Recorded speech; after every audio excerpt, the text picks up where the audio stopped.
Hello all, and welcome. So you are joining Final Drive Sim Racing. We are on week 5, and we are at Snetterton. Sorry, I completely forgot where I was then.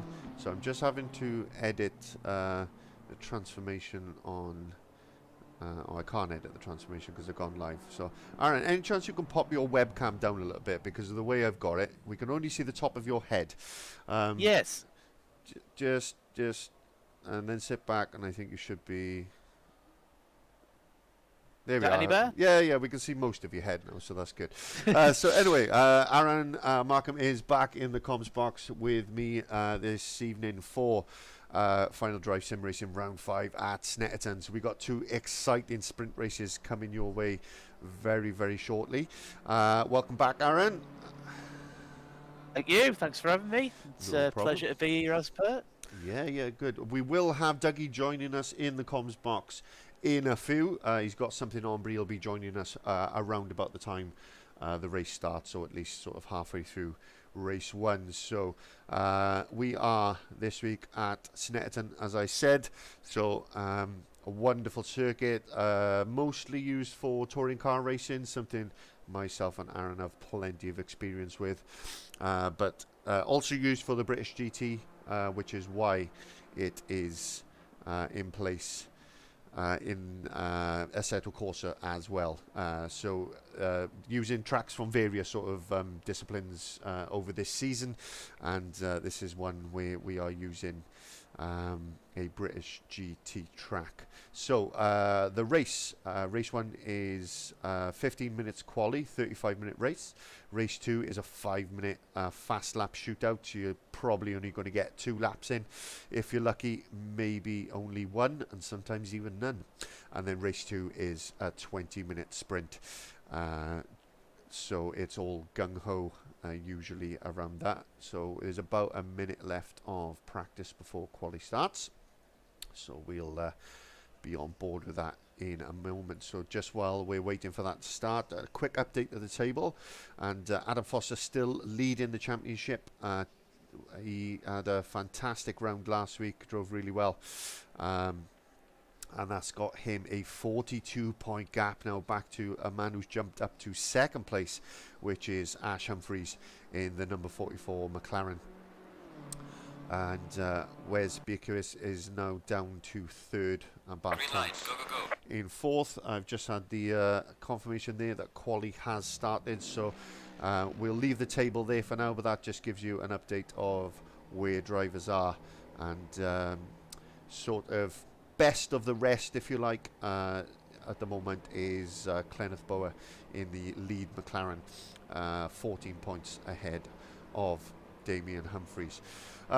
So challenging tracks, Snetterton. I think you'll agree with me there. As what are the challenges of this track? What makes it unique in that way? Well, I think it's a complete stark opposite approach to last week's Nürburgring. A lot of slow. I'll put my teeth back in. A lot of slow speed technical corners.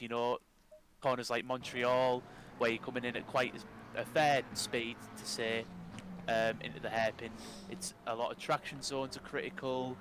A lot of corners such as Williams, onto the straights, where it's quite easy to overdo it. Certainly isn't touring cars, not so much these GT cars, but still, I think even Brundle and Nelson, we were chatting about earlier before practice, those left-right handers.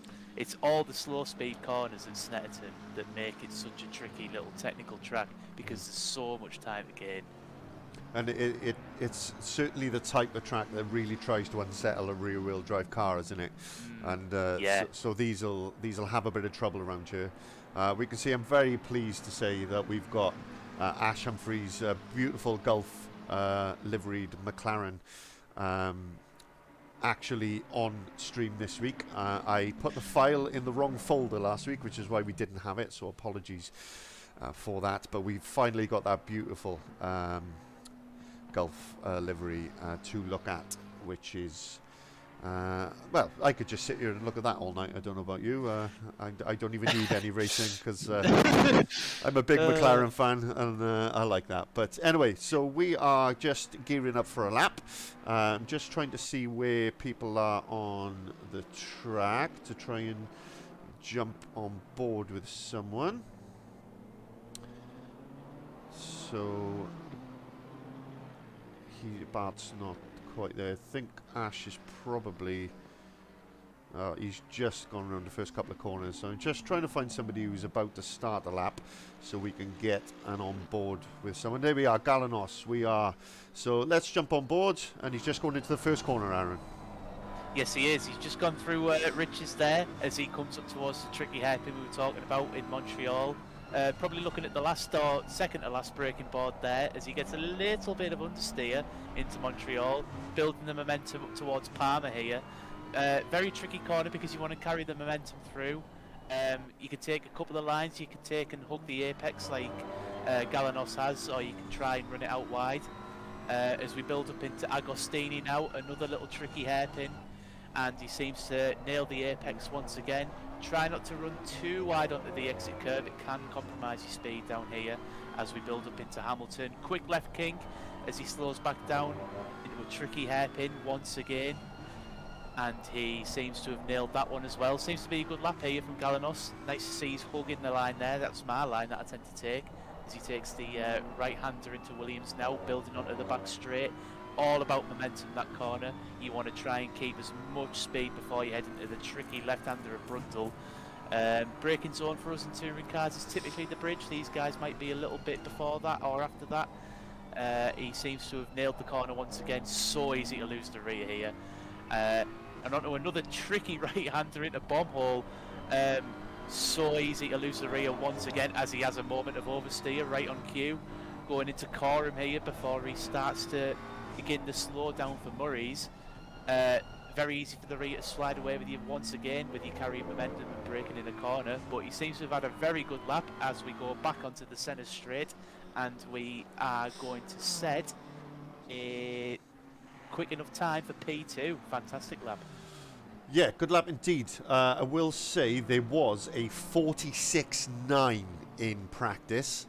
So, and as I say that, BQS has just done a 47.1.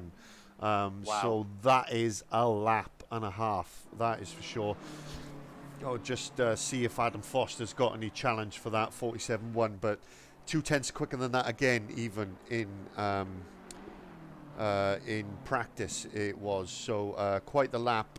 It looks cloudy out there, so the track's not going to be the hottest. So I mean, tyre temperatures probably will play a part as race setup comes into it as well. Little new feature we've got for you guys. We've got some new software. So we've got this one where we can see Aaron there. Hi Aaron, and we can see myself, but we can see the action and we can see the live timings. So we can actually see now who's purple in what sector. So you can see Adam Foster actually a purple. Oh, he's gone purple all the way around. 46.7. 46.7. That is Wow. absolutely mental time. Yeah, I mean, I've said it before, I'm no slouch around here, but yeah, I mean, a 48.1 is about the best I've done in a GT car around here, and a 50 flat in a touring car pretty much. That's quite the time of 46.7. 3 purple sectors. Pretty much a perfect lap, I would say. Aaron, what do you think? Yeah, I think he's living up to the Lightning livery on his BMW there. That was absolutely electric. The Lightning McQueen indeed. Ka-chow, my friend. Ka-chow. That is a lap. So we've got Beer Kyrgyzstan currently, was he 4/10 back?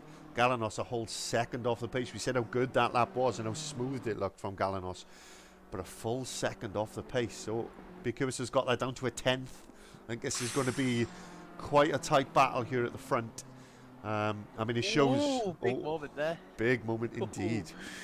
It shows the difference with these guys, because, I mean, you've got Ash Humphreys, who was on the pace last week and really challenged him. He's 1.798 seconds off the pole time at the moment. So looking at that, he's losing all of that time really in the last sector, or the majority. Oh, sorry, first and last sectors. He's losing it. He's equal in the first sector, but yeah, a lot of time to make up for some of these guys. Probably the bumpiest of the two sectors, 1 and 3 as well, and we know that tends to unsettle the McLaren, don't we? Yeah, we do indeed, and so we'll just switch back to race view here and take a look at some of these cars. Kenneth Boa also in the McLaren, and he is 2.2 seconds off. And you know, there's no shame in a 48.9. That's not a bad time. It's just that these front sort of 2 and 3 are pretty much what we refer to in the sim racing world as aliens, I think. Aaron, what do you think? Absolutely illegal aliens. Yeah, those times are disgusting. You can't fault those guys. You cannot fault those guys, though, can you? I mean, it takes a lot of practice and a lot of dedication to get that fast. It does, but it's just pure disgusting. There's just no, they got no business doing it. Oh, interesting time there from Kenneth Boa. He goes up to 4th and ahead of Ash Humphrey, so a really good time there. So he's now the lead McLaren, Kenneth, and I know he's been struggling for consistency, and he's had a few races that were below his normal par, but hopefully he's finding a bit of form today, and that's a good time for him. Yeah, absolutely. I mean, I'm a fan of Kenneth, you know, racing with him a couple of times on Race Room. It's nice to see him do well. I think he struggled a little bit last week, didn't he? So good to see him up there. He did, yeah. I think he ended up in a good position because we had quite a few retirements in the endurance, but in his defence, he stuck it out and he deserved that. Because I think he finished 6th in the end. Sorry. Yeah. And no, 5th he was. Sorry, and Damien Humphries finished 6th. Fair play to him. We got that Dan Stevens then, our sole Aston Martin driver. He is currently in 6th place at the moment. He's just shy of 4 seconds off the pace at the moment, and he's just improved on his time there by a whole second. So he appears to be finding his groove now. We got 5 minutes and 35 seconds of qualifying to go. And another wonderful thing about this new software, Aaron, is I can see how long's left in the sessions now. Ah, brilliant. I haven't got a guess, so go back into the menu, so fantastic. Being spoiled. I am being spoiled, mate. This is absolutely fantastic software. I'm definitely, the guy who created it does a donation on his page, and I'm definitely donating because it's wonderful. Shepard then, currently showing his 7th. He's sat in the pits at the moment. I don't think he's getting the best out of that McLaren at the moment. Does appear to be struggling a little bit for pace. So guys who haven't set a time yet, they're only now on their first flying lap. You've got Prescott, and he is in the sole Mercedes. So he's currently out there trying to set a time. So I haven't got a live time for him. I think this is his outlap actually, because it's not showing that he's setting a delta time at the moment. But I tell you, someone who is Bart Tonks in for Nutcase Racing, and he's in the number 33 BMW. I'm sure that 33 is a dedication to his countryman world champion Max Verstappen. But the Dutchman is showing as 3/10 up at the moment, but I don't know what that is against. I don't think that's going to be against pole, but we'll see as the sector times come in.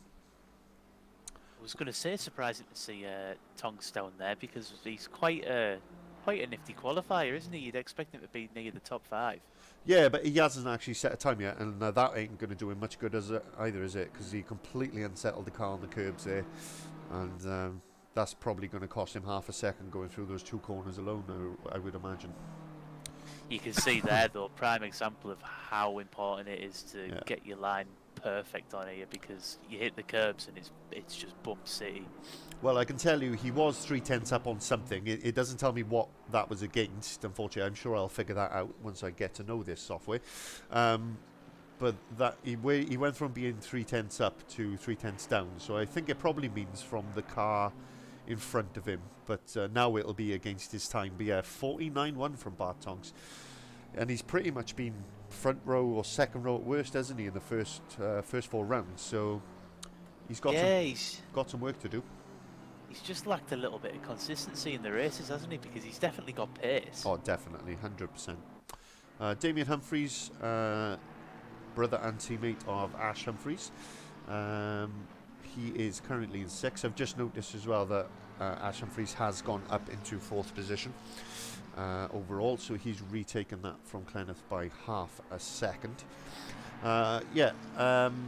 Damien, his brother and teammate, is currently in 6th, 2 seconds off the pace with a 48.7. Shepherd, yeah, we've covered him. Prescott yet to set time. And Lloyd Reed, sorry, the thing is the Englishman, new to the league. I think he joined via an advert that went out this afternoon, and I've probably joined him at just the right time there, and just as he goes off and kicks up a bit of dust, so he's going to love me, I'm sure. But welcome, Lloyd Reed, to the league, and best of luck out there today, fella. We'll keep a close eye on you and see how you get on in that number 80 McLaren. But another McLaren, I was hoping any newcomers would be in a different car. Where's the Honda NSX runners? Where's those brave boys wanting to run the... Where's the Ferraris? Well, the Ferrari's broken. I don't care. I will buy Competizione to represent Ferrari. Yeah, get out there, mate. Get out there. No, to be fair, a lot of these guys in BMWs are Ferrari drivers, but the Ferrari's broken, apparently. I don't know. It may have been fixed with the last update that came out, but obviously by then, these guys have already selected their car for the season. I think it's probably fixed now, but at the time of selection, the Ferrari unfortunately was broken.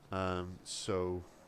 yeah, it was a no-go, which is a shame. So hopefully season 2 will have a bit more variety in terms of the cars, and I want some brave guys to jump in that NSX, because the NSX actually isn't a bad car, but it is really difficult to get pace out of it. But I am a Honda nut, as anybody who will tell you. I'm a McLaren and a Honda nut, and I can't afford a McLaren, so I got no choice but to be more biased towards the Honda. So yeah, we're watching Reed go round, watching him try and set a time. No movement at the front. Adam Foster has extended his lead slightly by another 1/10 of a second and done a 46.6. Galanos has got to within a second. So at the moment, I mean, if that pace is true to race pace, Aaron, if I just switch back so people can sort of see the deltas and lap times there. Yeah, we pretty much got a couple of groups. We're going to have the front two battling, and then we're going to have sort of Galanos and Ash Humphries battling, and then we're going to have Clenneth and Damien battling, and then sort of 7th down battling. So we'll sort of have 4 groups of cars throughout the race by the looks of it. But that's all good, as long as we got some battles going on. In the sprint races, always keep us on our toes, don't they? The clock has run down, so it's just now whoever is on a lap can finish that lap. So let's see who is on a lap. Adam Foster just coming up to the finish line. I'm guessing he must be up on his time, otherwise he wouldn't still be bothering, as he's on pole position. I did a 47 dead there. No, so he's done it. So Birkus is done, Galanos is done, Humphries is done, Boa's done, Damien is still out there trying to set a time. If he can find 3/10 of a second, that'll put him above Clenneth Boa and up into 5th. So let's keep an eye. Where's he go? Is he just coming to the back end of the circuit? Yeah, there. That's right. Yeah, so he's onto the long straight now, down the back. So we'll keep an eye on that and see what he can make happen. But let's jump on board with him. Should we see? We don't want to see his face. No, we don't want to see his face. We just want to see the kinds of lines he say. Oh, he's done. He's had enough. He's had enough. He knew I was watching. That was the problem. But he is the last one out on track. So that is that, and that is the end of that, as they say. So that's your grid. And I'm just trying to get back into presenter mode. Sorry, it glitches out a bit between sessions sometimes. So of course, so let's bring up that timings just so you can see clearly what the order will be. Racing around this circuit, overtaking opportunities. Where are we going to see those? Do you think, Aaron, as the race goes on? I think probably on the straight where we're at now, building into Montreal after the first turn. So Or turn one possibly, for the layman. yeah, more turn two. To be fair, Mike, I'm thinking if you can follow someone through turn one, Into the hairpin. yeah, I Yeah. think that might be a better shout. I mean, it wasn't touring cars for us, and maybe he's an audacious move into Brundle as well at the end of the back straight where the bridge is. I think that could be a potential area. It's a dangerous place to try and overtake into Brundle, I think, isn't it? But if you can, Yeah. if you can get it done and leave space, then it's a good one. I'm thinking we might see some incidents today because it is a tight track. Good news is the software that I've got now tells us who's hit who and who's involved in incidents. We don't need to wonder anymore when somebody flies off the track who's hit who. We can actually tell you for sure now who that's happened to. We're hoping that doesn't happen, of course. We just want nice, fast, clean racing as always. But yes, I think you're right to that into the turn two for that hairpin, and you'll get sort of people trying to defend that inside line into the hairpin so people can't undertake them there. But you'll get people trying to, if they can just get a nose alongside to buy themselves some space, then it can also be an attacking move into that corner, can't it? But Yeah. I think with the technicality of this track, we're likely to see a lot of mistakes. So I think keeping it clean and consistent for 35 minutes for race one, that's going to be a challenge for these guys because this is not an easy track to race around for that length of time. No, not at all. I think if I was a betting man, judging by last week and from what I've seen before, Ash Humphreys tends to keep his nose pretty clean, so keep an eye out for him starting fourth. He could be a little bit higher up by the end of that. Ash Humphreys, we're still waiting for that 20 quid, mate. We've talked about you every week, and I still haven't had my 20 quid. Where's my 20 quid? You're right. He's a smooth, consistent racer, which will bode well for him. I mean, even Adam Foster, we've seen mistakes from, who's leading the championship. You know, he had that big penalty at Zolder, which cost him dearly. So, there are mistakes in all the drivers out there, but I think it'd be comfortable to say that Ash Humphreys has definitely been one of, if not the most consistent driver over those first four races, which has been, was it 6 rounds, I think, is it? Yeah, because we've had two sprint rounds with his 2 races. So yeah, six races, but 4 rounds. Yes, indeed. So it was double points last week. So I mean, the fact he won that was a big boost to him because it was a lengthier endurance race. He got double points. So good to see Galanos back. He missed last week through work commitments, but he's back and he's been very quick in that BMW. So currently in 3rd. He did race last week. Didn't he? Yeah, sorry, he was straight. It was Zolder he missed, sorry. He was there last week. I'm talking nonsense. Because he was struggling for pace in the second half of the race, wasn't he, Galanos? So, Galanos was battling with Ash, wasn't he? Yes, that's right, yeah. So he seemed to struggle with the endurance element, didn't he? It's almost like he couldn't hang on to his tyres. Is sort of That's how it looked. Yeah, exactly. So, I'm not sure if that's the truth or if it was just a setup issue, but he certainly has seemed more comfortable in the sprint races for sure. Yeah, go for it, mate. Sorry. Yep.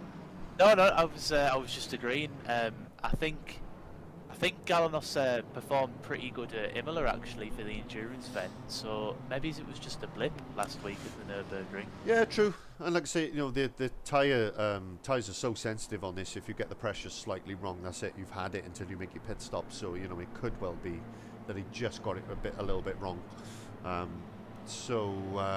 We are just making our way around, folks. This is just the formation lap, but unlike other sports like touring cars and Formula 1 where they stop at a grid spot and then start, this will be done as a rolling start. That is how they do it in GT racing.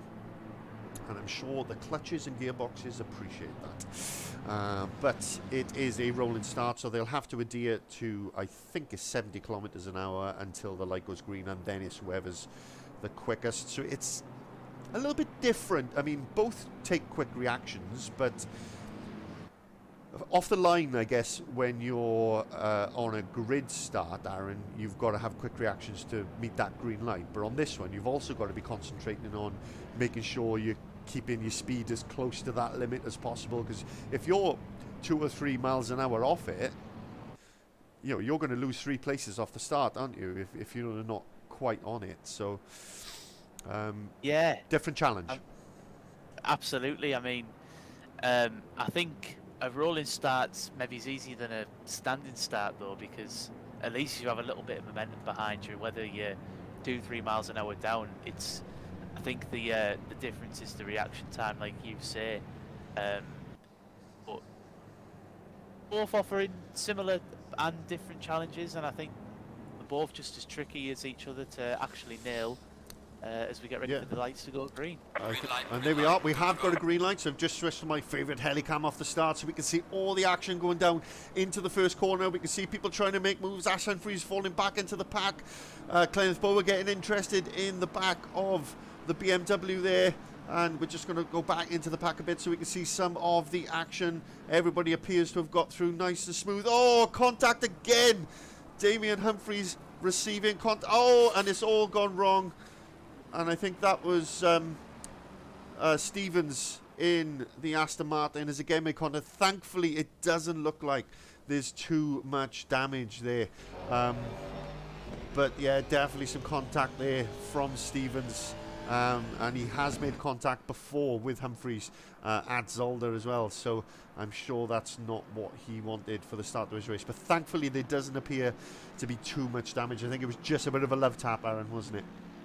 Yeah, I think they'll get away with that one, but I won't be surprised to see Humphries roll around and overtake him at some point. The question is where, Mike? Yeah, I mean, he was about a second a lap faster in qualifying, but that's easy when you've got no cars in front of you. But now he's got a bit of work to do. And so that man we were praising at the start, we've cursed him. He's lost 2 places off the start and is down into 6th position. So yeah, he seemed to run wide at the hairpin, Mike, when we were watching the opening lap action there. So I think he lost out a little bit. Oh, a little bit of a slapper on there for Birkhouse, but he appears to have just held on to it. But he's lost a bit of momentum behind Galanos. So Foster still leading this race at the end of the first lap. This is a 35-minute sprint race, and this will be followed by another 20-minute sprint race later on. So Galanos gets the fastest lap there of 5 minutes and 16 seconds. Absolutely rapid. So unfortunately, it counts from the time the session ends to the time the session ends for qualifying to the time you cross the line for the end of the first lap. So that's why it's a ridiculously long lap time there. So Foster still leading from Galanos in 2nd place, so he's overtaken Birkhouse and got himself up into 2nd and is trying to keep pace with Foster, but Birkhouse is quicker than Galanos, at least on qualifying pace, so let's see what he can do.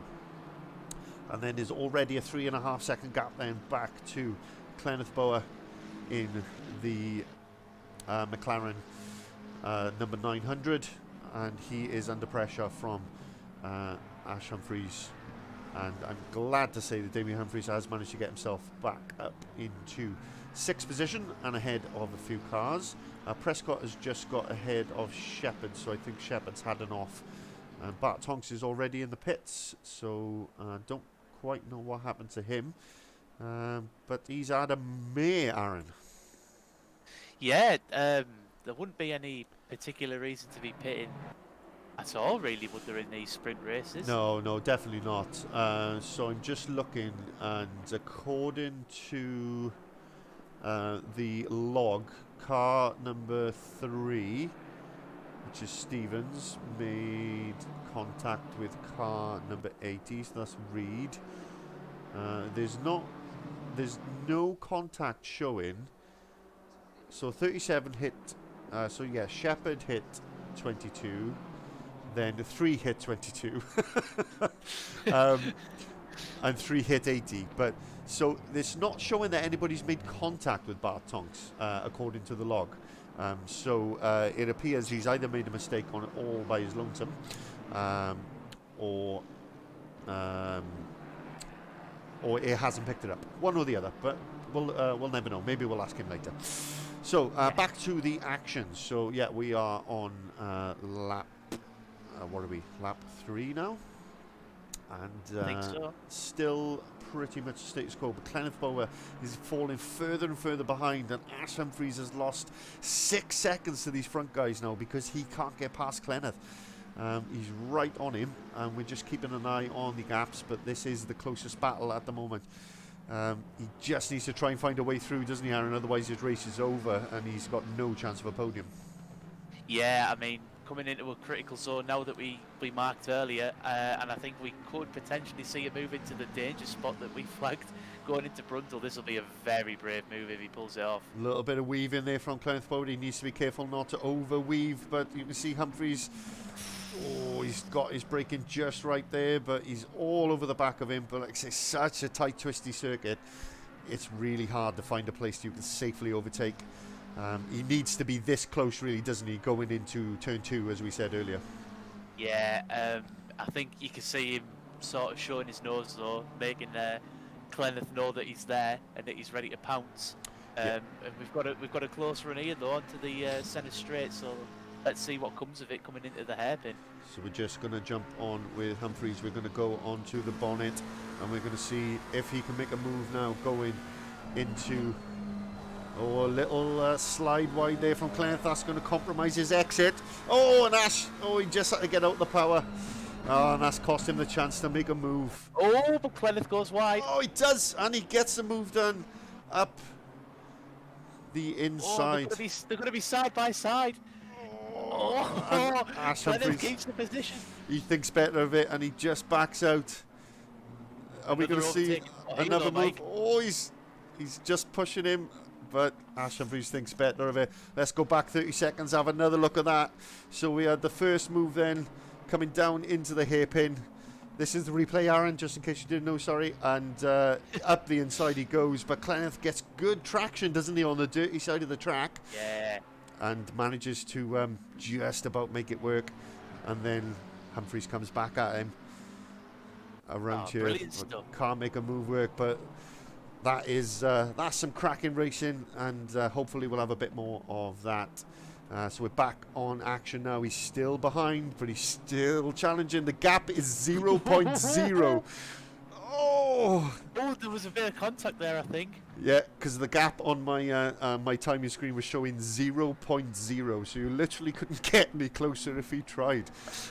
But interestingly, and this is no disrespect to his brother and teammate Damien Humphries, who is a slower driver, he's actually catching these guys now. So Kenneth's really holding Ash up, as we said, and he's holding himself up as well because he's so busy defending. He's costing himself lap time. Those last lap times were a 150.3, whereas the leaders are doing a 48 flat, Aaron. So there's a big difference in lap time there where they're battling. Yeah.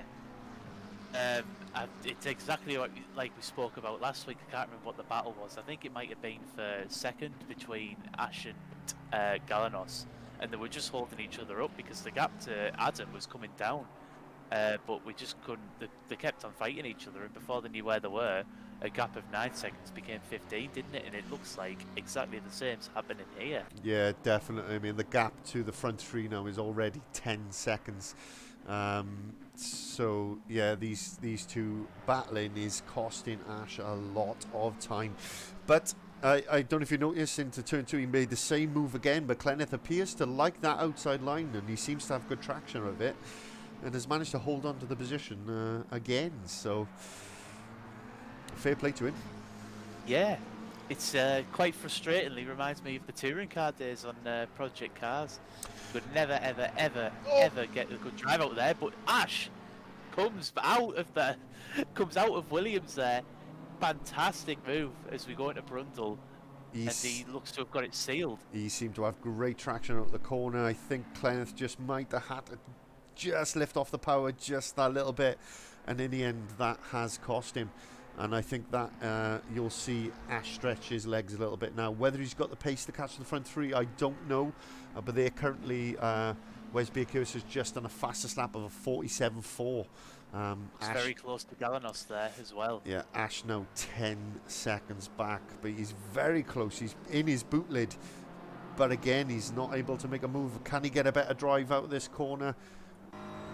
Has he got anything to get past? No. Equal machinery, of course. Oh, Galanos looked a little tentative through there, didn't he? Yeah, I thought he was going to take the Clenneth line for a second there. It seems to be two different ways of approaching the Montreal hairpin. Indeed, and no right or wrong, clearly it's working different for different people. But interestingly, Shepherd already about to be lapped, so I think he has clearly had an issue or six, because you wouldn't expect cars to get lapped in a sprint race, really, would you? Because they're not really that long.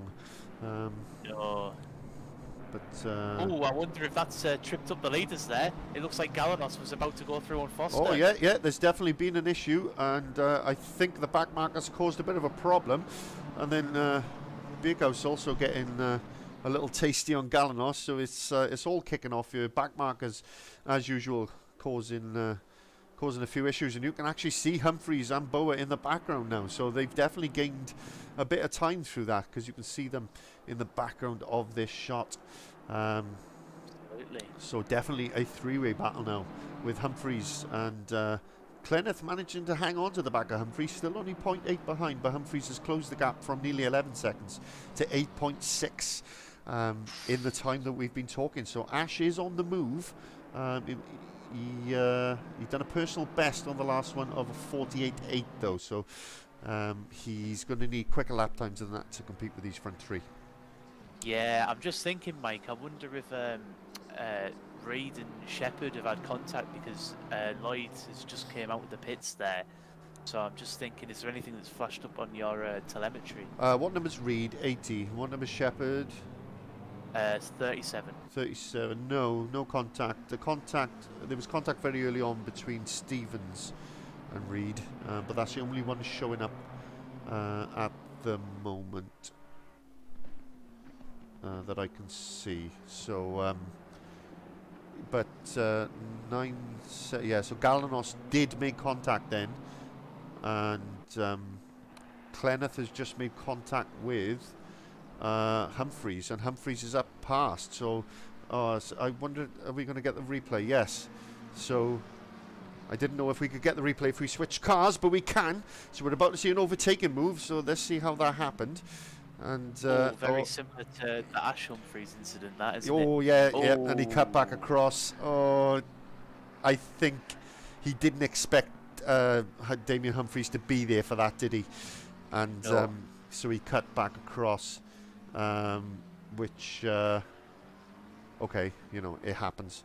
So I know that one feels. I've had that one happen to me in project cars in the Astra. Yeah, I my call on that is Clenneth did run a little bit too wide to expect to then take the driving line, and Damien Humphreys deserved that bit of room, I think.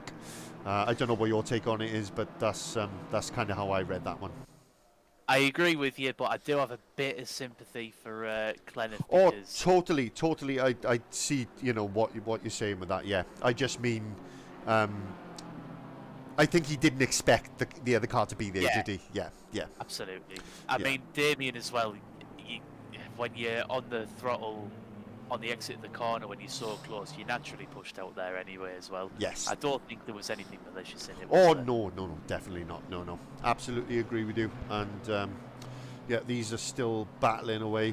And I think looks like Foster's gapped Galanos a tiny bit now.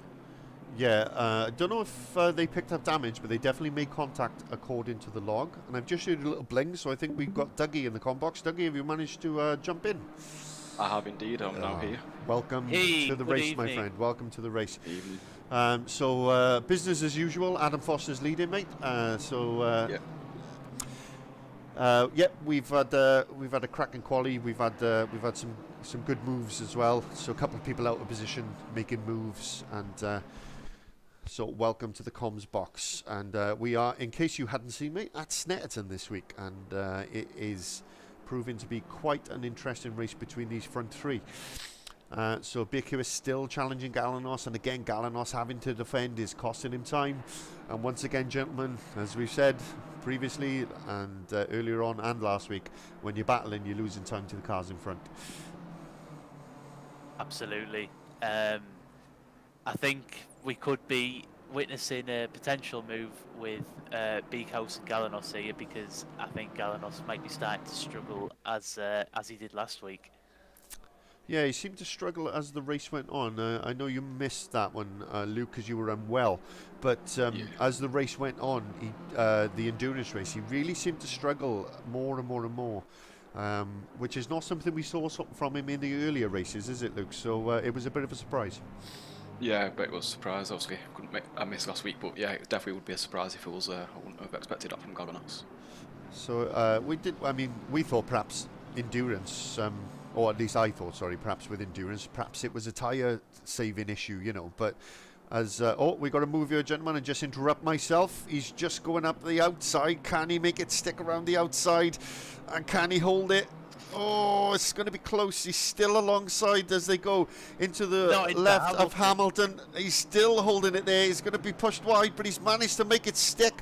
What a fantastic move from Wesley Beekhouse. Absolutely sensational, to quote Andrew Pawley. What a sensational move that was exceptional to stay around the outside, particularly through Hamilton, but even the corner before that was some racing. Let's go back and see that again, gentlemen. So they are wheel to wheel going through Hamilton, and he manages to make it stick around the outside, which is almost unheard of to make a move through there, isn't it, guys? That is some overtake. It's an excellent move, that. I can't believe I've just witnessed that, to be honest. That's absolutely worldy. It's bonkers levels of skill that to be able to pull off a move like that. I tell you what, gentlemen, Ash Humphreys is now only 7.2 seconds behind Photo Galanos. And we are not even halfway through this race yet. So just to catch you up, Luke. Yeah. Ash qualified in 4th. He had a bad start and ended up down in 6th. He had to make an overtake then on Clenneth to get back up into 4th. But they battled for probably 4 laps, I think, wasn't it, Aaron? And it cost him nearly 10 seconds. So he was 10 seconds behind the lead at that point. Yeah. He's still 10 seconds behind the lead now, but he's only 7 seconds behind Galanos. And at the time, the front three were 0.2 of a second away from each other. So he was literally 10 seconds behind them all, but now he's only 6.9 seconds behind Galanos. Now Galanos is struggling for pace. He's dropping further and further back, gentlemen. Yeah, I'm sure Luke will agree with me here. As soon as your tyres start to wear, it almost feels impossible to drive, and you just find yourself slipping closer and closer to the guy behind. Definitely, it's almost like you have to adjust to, in essence, a one set of tyres, which isn't easy to do sometimes. No, exactly. You feel like, for lack of a better term, you feel like you're sort of skating the car along as opposed to driving it along. Definitely. Yeah, it's I think certain disciplines you see the term, the car being on rails, particularly in F1 before the new regs came in this year.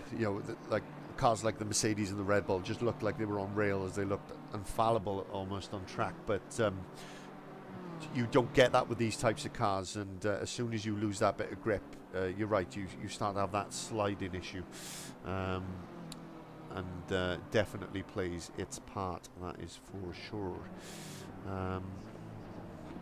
Yeah, I mean, So- especially with these cars being mechanical, it's one of the main factors of where you get your grip, isn't it? Really, through the tyres and the suspension. So if you set one of those things up wrong, you will suffer.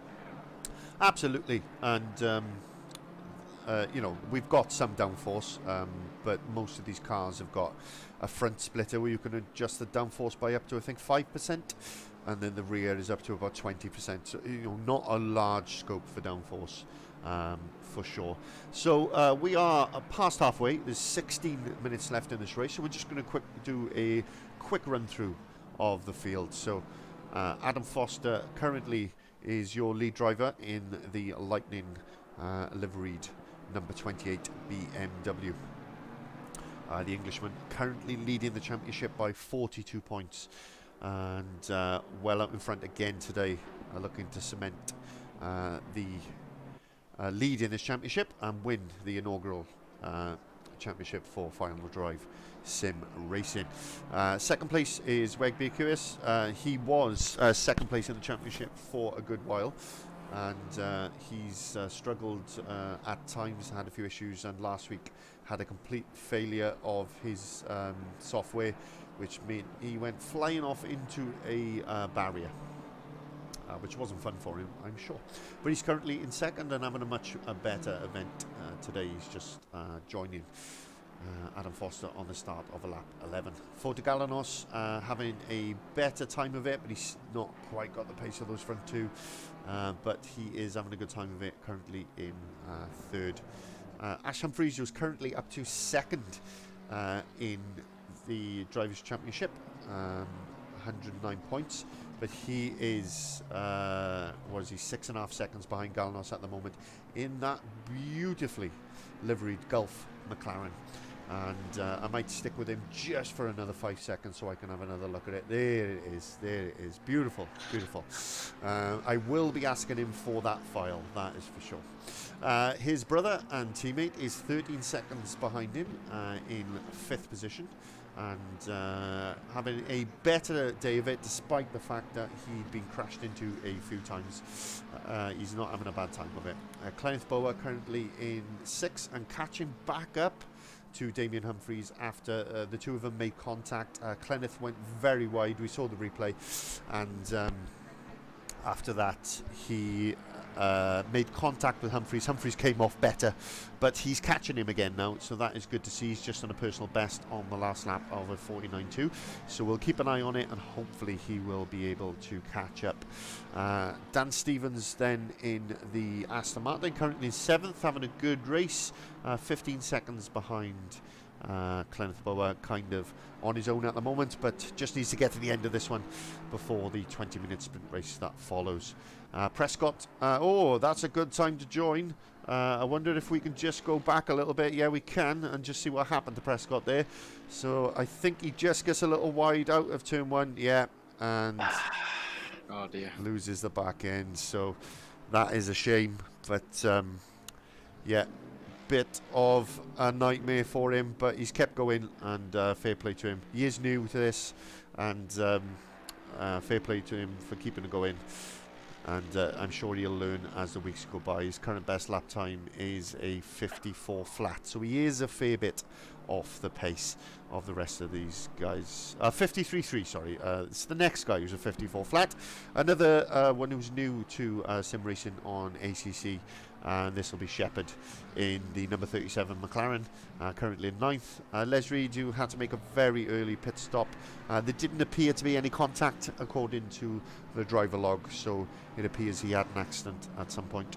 And Bartonks, who was the first into the pits and 6 laps down, so he must have had some serious damage on that BMW, but he's got back out there and is going to finish this race, and he currently sits in 11th position. So Ash Humphries again is eating into that lead for Fotogalanos. That is currently 6.2 seconds. That's down to now, gentlemen. We'll just switch to that view just so people can sort of see the gaps. We still got Aaron on camera there. Hello, Aaron. And, hello. We haven't got Dougie on camera, but I'm not sure if Dougie is on camera or if it's just not picking it up. I am on camera, but I don't know if you can see me.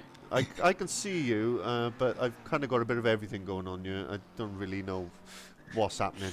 But It's alright, I'm having a bad hair day anyway. yeah, no, I've got you and I've got Aaron. I've also got my feed and everything else. I for some reason it's all gone a bit wrong, but never mind. So you can just see the timing screens there. So as you can see, Baker has still got the fastest lap, which is 47.4.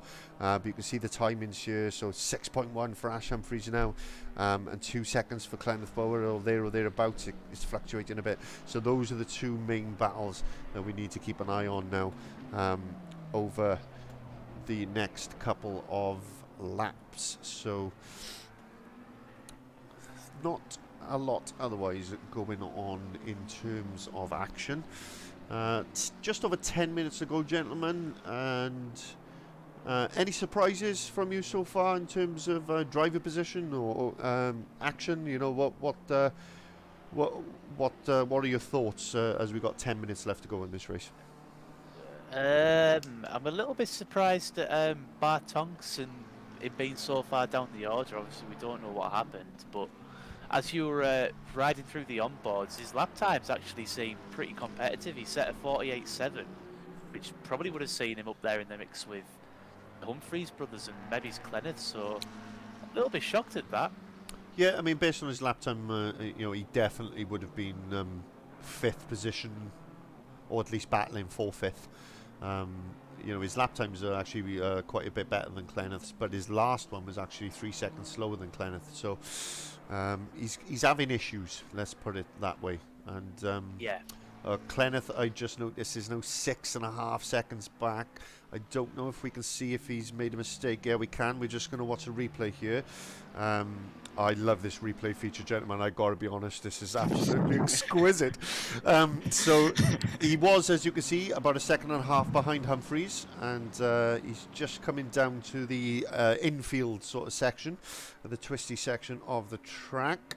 And at some point, he's going to have an issue because he goes from being 1 second behind to 6 seconds behind. He's a little bit wide there. That's not going to do it. What's it going to be? Oh, off again. Ah, that's the one. He just lost that traction, didn't he? And it's kicked him out wide. Oh, I tell you what, he's done well to only be 6 seconds behind after that. That's Yeah. that's a nasty old bump. For all the viewers, by the way, Mike has got new software, and all I've seen in the group chat all day is Mike talk about his new streaming software. So, it's been coming for weeks. We've been looking for this. I'm gonna put myself on camera and I'm gonna talk about this. We've been looking for this. We've been looking for software that works, and I'm gonna find the guy that made this, and I'm gonna contribute to it. He deserves money because it's absolutely brilliant. But no, yeah. To be fair, I just wanted something just so I could add to the experience that you guys see at home. The fact that it gives us instant replays is just absolutely fantastic, because that scenario there, you know, suddenly Clenneth's gone from 5 seconds back, or how many times do we miss an overtake, gentlemen, don't we? You know, and we'll be like, oh no, we've missed it again, it wasn't on stream. Now we can go back and see it, and it's brilliant. Yeah, it also gives us all of these live timings and everything as well, and allows me to control all the cameras, so I haven't got to mess around with ACC's awful built-in controls. So anyway, back to the action. That's enough of me talking nonsense, but I will find the name of the guy who made this software, and I will pay him a lot of money for it, because he was it is free, but he's got one of those, you know, contribute if you want things, and it is absolutely brilliant software, and fair play to him. Yeah, the software also tells us who hits who as well, so we can go back and say, right, on that first lap it was so and so who hit so and so we can get the facts straight, and obviously we can punish the people who are naughty. Should they be naughty, we can go back and we can say to the race directors, look, this is the guy who made the contact, punish him now. Not that we would want to do that, we want everybody to have nice clean races. But just keeping an eye on the battles. So Foster still well out in front, pretty much on his own now, 2.5 seconds to Biakos, who still has the fastest lap, by the way, but he's not got enough pace, and in fact on the last lap was 0.5 seconds slower than Foster. So not able to really close that gap at the moment. Galanos is actually matching these guys' lap times now. Again, it's not going to catch him up to him, but he seems to have found a bit of a rhythm, found a bit of pace. So doing much better. Humphreys hasn't got the outright pace of these guys. I mean, his best lap is a 48 flat.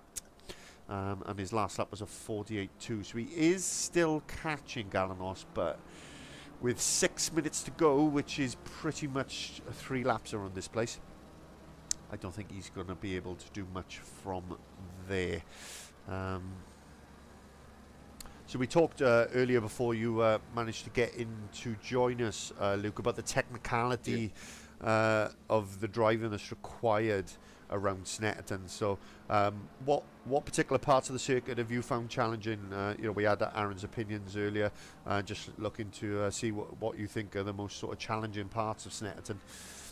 Well, to be fair, that corner where Ash is on screen now, where you just went round that hairpin there, I find difficult just to try and find the exact right braking zone to get the car slow down enough in order to keep it tight to the apex. That's what I find difficult. Just trying to get that braking perfect, no way it's not too slow, but obviously slow enough to get the apex. Yeah, we talked a bit about Brundle as well earlier, didn't we, Aaron? The difficulty where it unsettles the car into the sort of left and then quickly into a very tight right-hander.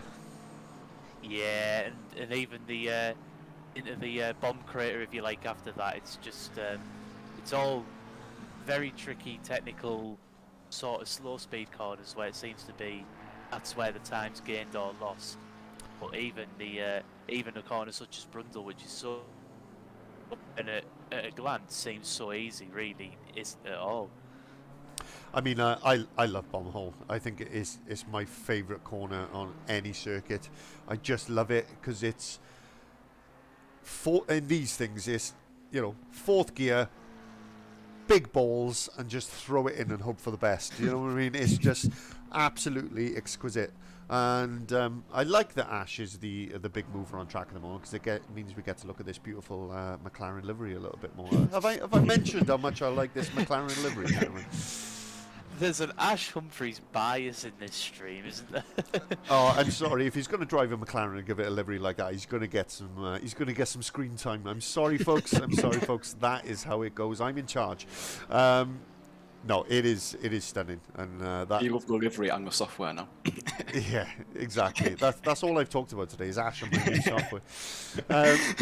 No, I hope I haven't been quite that biased, but Ash has had a bit of screen time because he's been in the action, and that is for sure. But he's dropping back. He's over 8 seconds behind Galanos now, so Galanos has found some pace. He's closed the gap to Wes Bierkuis as well.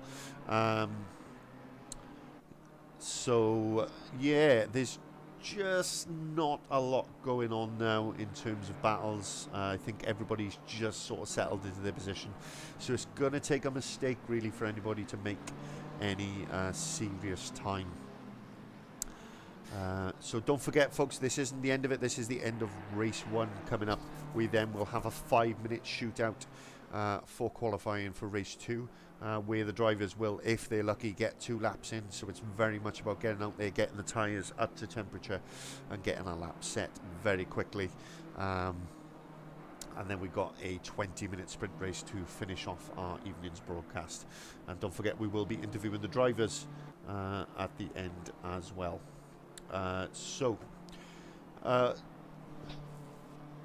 Yeah, just keeping an eye on battles. There's not a lot happening.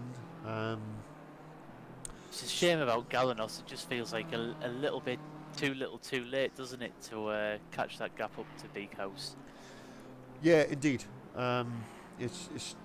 He's got the pace, but he doesn't appear to be able to do it consistently. But on the last lap, he's half a second quicker, but being 4 seconds behind us. I think... What do you think, Dougie? Probably too big a gap now with 2 laps to go, really. Yeah, probably, as Aaron said, too little too late call almost. He's picking up the pace slightly, but it's just not enough left, I suppose. Not enough time left, to say, sorry. Yeah, indeed. We said last week we were going to start the Andrew Pauly tradition of naming driver of the race. We've got 2 races this evening.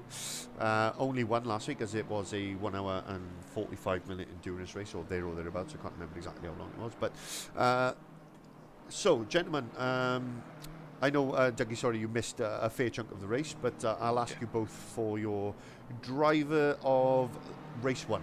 So, Aaron, if you can go first. I'd probably give it to Wes in P2. Fastest lap. Probably not the fastest on track consistently, but had to get past Galanos nonetheless, and when the opportunity arose, he took it. So, I mean, obviously Adam's not put a foot wrong, but he started in the lead and stayed there, and that's not taking anything away from him. But I think Wes has put in a good performance. He takes it for me. Fair play. That's awesome. Thank you very much for that. And Luke, from what you've seen, who would you have as your driver of race 1? Well, from what I've seen, I'll probably go with Ash, just for the livery. But also on top of that, you said he dropped. You mentioned he dropped back early in a race, but it's always good to be able to. If you do drop back, it's good to try and find out motivation to get back on the pace and get back forward through the ranks, I suppose. Yeah, so that's Ash Humphries there, and another excuse to have a look at the livery, obviously. So the leader is on the final lap. The clock is just got just over 10 seconds left on it, so they will finish this lap, and that will be it. And my driver of race 1 is actually Adam Foster. And the reason I say that is because I think you missed this, Luke, but Aaron, you'll remember when they came across the back marker, he made contact with Foster, and Foster lost about 3 seconds, and then suddenly Galanos and Birkhouse were right on him, and he managed to keep his composure and still pull a gap away. And and as I said that, I've cursed him, and that could have been a race-ending mistake there. That's how I mean, we saw from Clenneth when he just dipped a tyre in, didn't we? That was the end of it for him. So that could have been nasty there, just as I named him driver of the race. But that was very close to being a curse of the commentator. But yeah, I think the way he managed to recover from that contact with the back marker and then contact with Galanos in that sort of process of things where he lost time. I think the fact he kept his composure, built the gap back up, and he's going to go on to win the race. For me, he takes it. So he is about to cross the line to. I thought he was going into the pits then. He's about to cross the line for the end of race 1, and he takes the victory, and a fantastic victory again for Adam Foster as he extends his lead at the top of the championship. Wes Birkhouse takes 2nd place in the BMW and fastest lap. Fotogalanos comes home in 3rd position in, again, the BMW 979, that very bright green.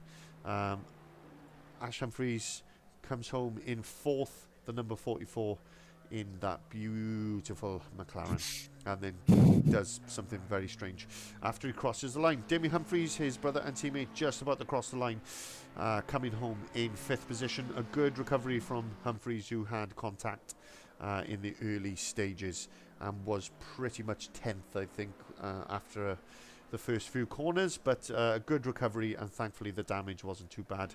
Kenneth Bower was challenging for 4th and 5th, but had an incident that we managed to catch on stream, and he puts himself home in 6th place. And Dan Stevens, number 3 in the one and only Aston Martin, comes home in 7th. Prescott about to come home in 8th, I was going to say, but him and Shepard are having a right old ding-dong right up to the final flag here. Reed is finished, and Tonks, because they've been lapped. So these two battling right up to the flag. Points at stake here. There could be a move on. He's alongside, but the Merc has got the inside line. Has he upbraked himself? He has, and the McLaren gets past. Oh, great little bit of battling there. Let's just take a look at that replay. So you can see. So glad we picked that up. Oh, yeah. Prescott just went too deep. I think he must have been trying to defend so hard for that last, for that sort of 8th place there. Yeah, fantastic. And I've just found out as well that I can actually change camera views during the replay feature, so that's even better. Because I managed to go up to helicam during that replay. So there we are. I've learned something new. But a huge congratulations to Adam Foster, who has finished this race in first position. And congratulations to him for that. So we'll just wait now for the server to reset into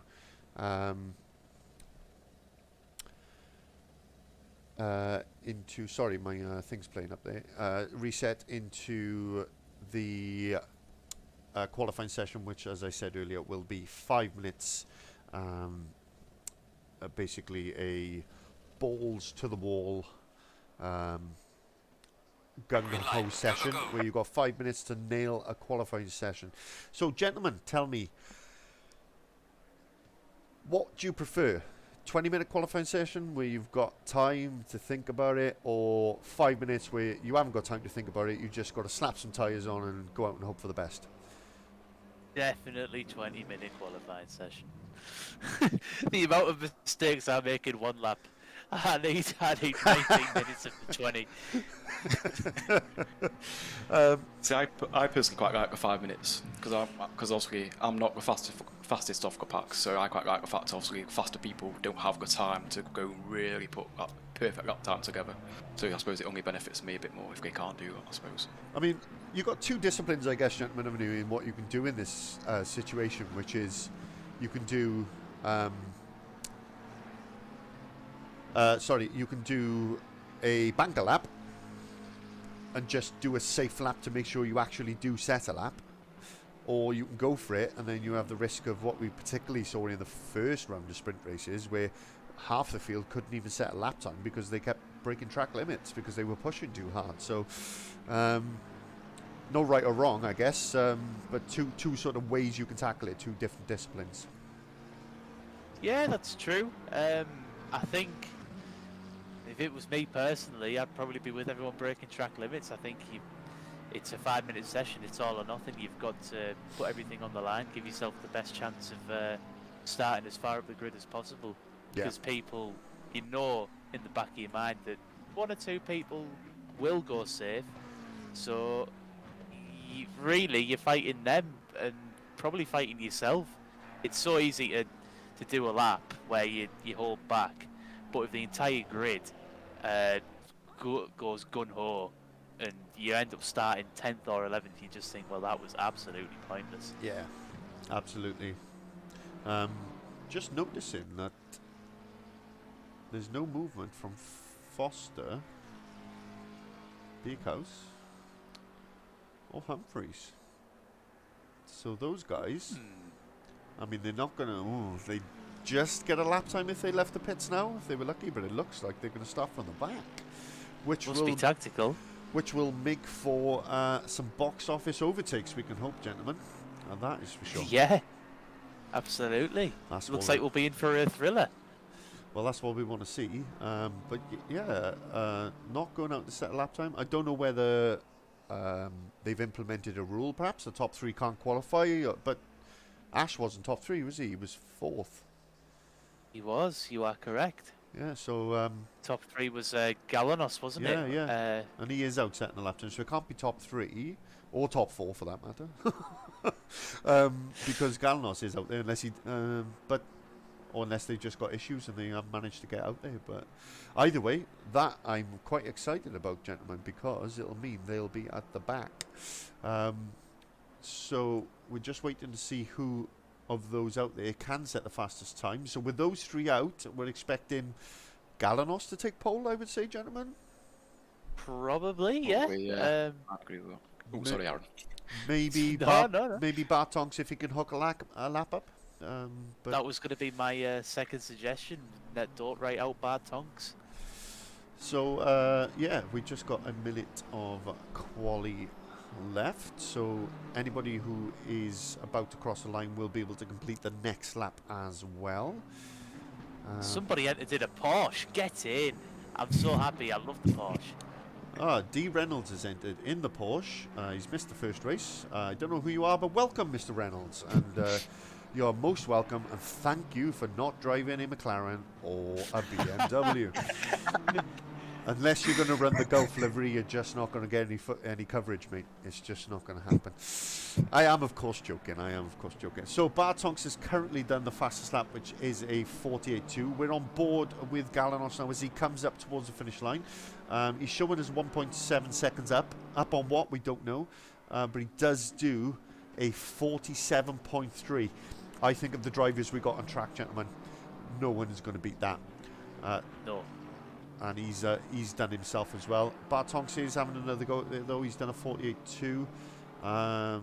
Demi Humphries with a 49.9. He's definitely got a quicker lap than that in him, so he could potentially challenge for a front row start. But Tonks is currently half a second up on his best time as well. Clenneth is setting a lap time as well as is Reed. So I'm keeping an eye on it, and we'll. You can see obviously the times on your screen and the deltas, etc. But it does say Bartonks is nearly 0.6 of a second up on his side. Excuse me. He's got 90 seconds left to finish this lap. He doesn't need that long because he's already a minute 20 into it, and it is a 1 minute 47:48. Is that? That's kind of times these guys are doing. So if Tonks can get into the 47s, he'll cement that second place, but I don't think he's going to get ahead of Photo Galanos as it stands. But currently you've got Mark Shepherd Shepherd starting in fourth. Clenneth goes up into third. He does a 48.7, and he has a 47.9 for Bart Tonks. So the question is, can Humphries, who is up on his previous time, but not by a lot according to this, I don't think he's got enough time there to overtake Clenneth. He crosses the line. No, he can't. He does improve on his time, but he's over a second behind Clenneth. And, well, there we go. That is qualifying, gentlemen. And that you can see in the bottom right-hand corner of your screen, ladies and gentlemen at home, is your starting grid. So we've got Foster in 7th, Big House in 8th, Ash Humphries in 9th. That's juicy. What do you think, boys? I think we're in for a very interesting race. Yeah, I totally agree. Your thoughts on that, Luke? Oh, sorry, I was going to say it's going to be a very entertaining race. It's going to be full of moves everywhere, left, right and centre. Yeah, definitely. Because I've got so many screens on the go here, guys, I haven't actually got access to the chat on YouTube. Have either of you seen, or I just wondered if there's any questions or any comments on there that's worth us talking about while we're waiting for the drivers to get ready for this 20-minute sprint race for race 2. So if you do see any comments or anything that you want to bring up, then please let me know, because I don't have sight of that at the moment. Oh. I've just seen Adam's put on here, me and Wes are starting from the back on this next one. Okay. That doesn't appear to have happened, I don't think. Yeah, I think it's because the others didn't set a time. Ah, okay. But yeah, they would have needed Ash, Prescott, Reed and Reynolds to have all gone out of the garage, and I don't think any of them did. Oh, did not? Oh, right. It's because someone was ringing me at the same time, so I must have got distracted. I missed that bit, so I was making sure no one was dying. No, that's fine, mate. No problem. So it's just that one comment, is it? Yeah, and that's it. And then Ash just put chilling, no rules, just entertaining, and then everyone wishing each other good luck. Okay, cool. No worries at all. Okay, channeling his inner David Croft there for us. We need to start a hashtag on Twitter, hashtag Ask Dougie. I'm sure that'll take off like a rock. 50,000 tweets later. Be number one on trending. Absolutely. So we are. What are we, 45 seconds away from the start, but that will of course just be the start of the formation lap, which takes about 3 minutes to go round. So interesting lineup then, gentlemen. Interesting in terms of we've got this sort of reverse grid situation. I'm not sure whether that was intentional or not, but from that message we kind of get the impression that the front two had agreed to start from the back. Perhaps that's a new rule in place or something, I'm not sure. That hasn't been communicated to me at the moment, but not to worry. All we know is with those three in 7th, 8th and 9th, we can only hope for some juicy overtakes in this 20-minute sprint race, guys. Do you think a reverse grid could work for a second race? Well, in honesty, and I'm sure the guys won't mind me sharing this, I did suggest this. At the end of the day, look, we're all open and honest. We all know GT racing is not the sexiest racing to watch. It's not touring cars as in you've got 7 cars crossing the finish line within a second of each other. It just isn't that discipline. So I made that suggestion to make it more entertaining for the viewers and for us, and of course more entertaining for them to race in. But a lot of these guys are very new to ACC, so it was decided that, as good an idea as it is, let's not do that until they've got their racecraft up a little bit. And that's not to disrespect any of them. I've raced on ACC for over a year, probably longer than that, but it is difficult, so I'm not judging by saying that.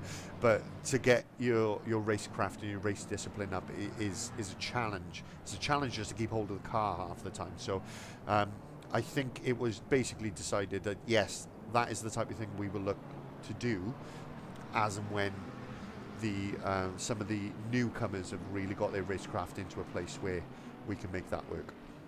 Yeah, that makes sense too, because it's better for a stream to watch a normal, obviously 5-minute qualifying race than just carnage, because obviously, as you said about the racecraft, if it's not at the right point, then it does turn into carnage. Yeah, absolutely.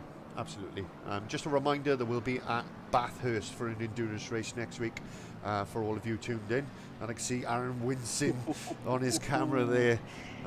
It is a brutal circuit, Bathurst, and it will provide us with some absolutely fantastic moments, I am sure. But you can just see the calendar there in a little bit more detail. So Bathurst will be one of the standard endurance races, which is 75 minutes with a 20-minute quali beforehand. I'm really looking forward to that one. I think we're going to have maybe a surprise podium sitter, because that is absolute filth, that track. I was there last night. It was enjoyable when it went right, but not very enjoyable when it went wrong. And it's that, as you get to the top of the hill and you start in those twisty left-rights going downhill, that is where it gets juicy and tries to unsettle the car. And oh, somebody's had a moment already, and we're only on the on the formation lap. Somebody sent the bollard flying through the air there. Absolutely. Best to clear the apex now than at racing speed. Yeah, making racing room for themselves. Okay, so we are just about to get underway. We just got to get through the last few corners, just making their way through the series of right-handeds back to the start-finish straight. So I'm going to jump on board with Mr. Galanos, and I am going to put it on helicam, as I like to do at the start, gentlemen, as you're aware, so we can have the best view possible down into turn 1. In fact, I'm going to go on Clenneth, because that way we might get a bit of the action from behind as well. So these guys, as you'll be aware now, have to adhere to I think it's a 70 km/h speed limit down here, or 70 miles an hour, it might be, I can't remember off the top of my head. And wait for the green flag, which will happen as the driver in first comes up to the finish line. There you go, it's foot flat to the floor, and away we go down to the first corner. I can see some moves in the background already as Shepherd drops out of it, but Galanos and Tonks are going wheel to wheel through that first corner. Great start from Bathurst. Someone's wide. Someone's wide at the back. Someone's wide at the back. Looks like he might come back across track as well. I think it might have been the 37 of Shepherd. We'll just go back to the start and try and re-watch that then. So we'll keep an eye on Shepherd. He had a terrible start. Foster and Beerhouse and Humphreys all getting through. Then he backs up the pack there. Yeah, he's driving really slowly through these series of corners. Oh, actually, It's it got might car have in been front. Clenneth. I do apologise. I saw a blue McLaren. It could have been Clenneth going It was wide there, Clenneth. but Okay, no, that's fine. As long as we know what happened there, that is no problem. So Galanos still out in front. Sorry, we haven't missed anything, guys. It is all still as it was. Adam Foster is up into 4th place. So he's made a few overtakes and he is challenging Humphreys now. Let's go back and see if we can... Foster just challenging. I was hoping maybe if we go back further. No, that is all we've got. I was hoping to maybe catch a few of Adam Foster's overtakes there. you can just see so much later on the brakes, isn't he? So much more confident. Yeah, he is. Interesting that Wes and Ash are still close together though, and Adam's managed to make quite a few moves. Yeah, Ash Humphreys now down to 10th, 11th. He's had an off. Oh, no. Oh dear. Sorry, I'm just going to try and see what happened there. So he's challenging. Oh God, that was close between Clenneth and Adam. And Wes Beekhouse there, and we're seeing Ash Humphreys challenging Clenneth. Oh, and he just loses it. Tank slapper, full on tank slapper. That is what cost him 5 positions in the end. So Damien Humphreys still in 3rd position at the moment, still holding off Adam Foster.